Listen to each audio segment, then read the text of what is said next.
ملت اسلامیہ تو اعمال کو اللہ کی بارگاہ میں قبول کرانا ہے، دعاؤں کو اللہ کی بارگاہ میں قبول کرانا ہے، تو پھر ہمیں خصوصاً جو وارثین ہیں ان کو ان کا حق دے دینا چاہیے۔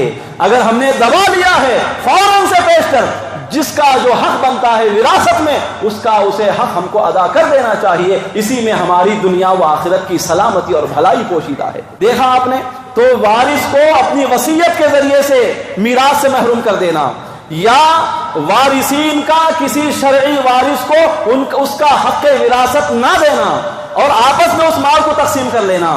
تیسرا، ناجائز طریقے سے کسی وارث کو حق نہ دے کر اس کے مال پر ناجائز قبضہ جما لینا۔ چوتھا گناہ جو میراث کی تقسیم کے وقت ہمارے یہاں ہوتا ہے وہ ہے غصب۔ غصب کسے کہتے ہیں؟ لوگ دیکھ رہے ہیں، تمام خاندان کے افراد جمع ہیں، تقسیم وراثت ہو رہی ہے، تو لوگوں کو دکھانے کے لیے